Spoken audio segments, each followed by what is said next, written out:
So, hi love. Charing. Ba't So, hi B. Today is Thursday. And,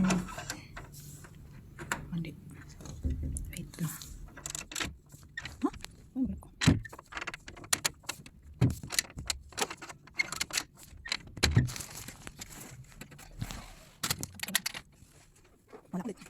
So, hi B.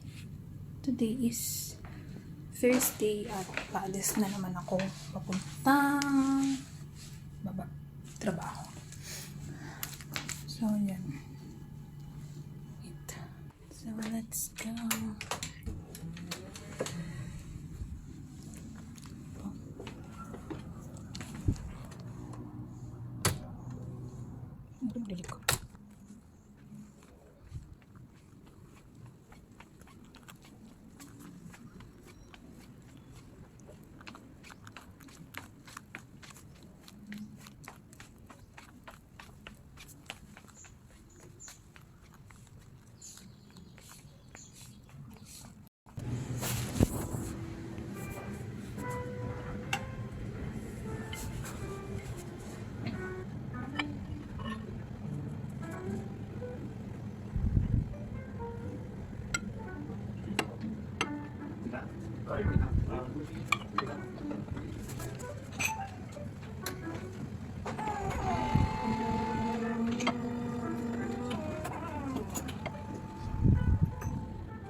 ตกใจ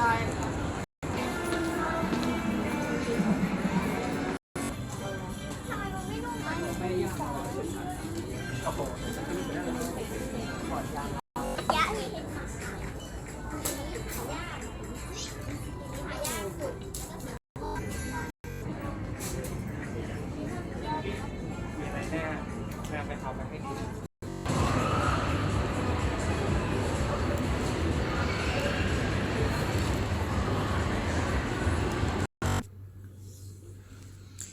So, hello. Punasan ko muna wait. Today is Thursday. And bukas ay last day na namin sa work dito sa masaya naman ako kasi technically natapos na siya. Hindi ko alam kung tinas siya ng QA, pero ayun, tapos namin siya kanina. Mag-aano na lang bukas, documentation. Ngayon, medyo nalulungkot lang din ako kasi syempre, eto na naman tayo, aalis na naman, babalik na naman sa katotohanan.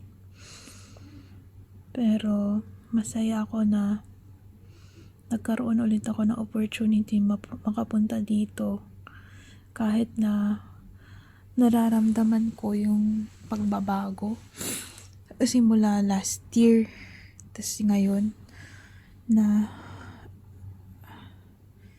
alam mo yung kahit gusto kong libutin yung gusto kong maglibot, andun na yung yung pagod. Di ko alam, 1 taon lang din naman yung lumipas. Tas there is something in me na ewan ko, yung pagod na hindi madadaan sa pagtulog lang, parang ganun. Di ko alam ba't ako nalulungkot ngayon. Sepangs, ganun. Pero hindi lang siya yun hindi ko lang ma-explain, hindi ko lang din alam, hindi ko din sure kung ano, pero nalulungkot ako kasi napapagod na ako.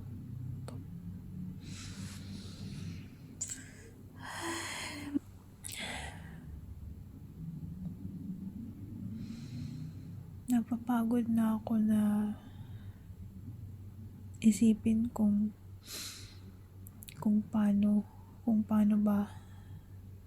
na naman ako magpapatuloy ganyan. Pagod ako. Tas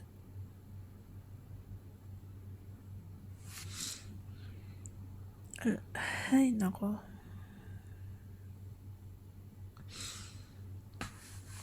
actually totoo lang, kasi ganito to, inahanap ko lang yung may hinahanap lang ako, namimiss ko lang yung alam mo yun, yung pagmamahal ng magulang, ganyan. Ewan ko ba't ako biglang napunta dun, pero yun,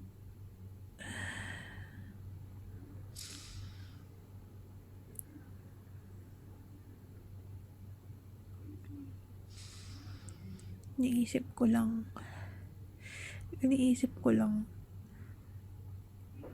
what if buhay pa yung lola ko, what if buhay pa yung si Nanay Pasing, diba? Natulo naman ako.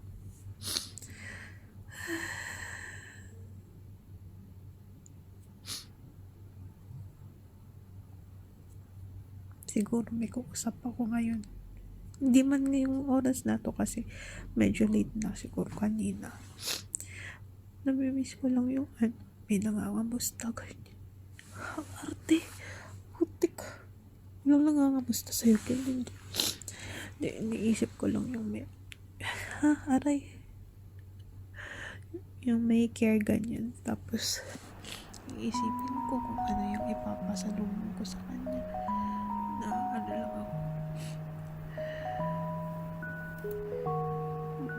lang ako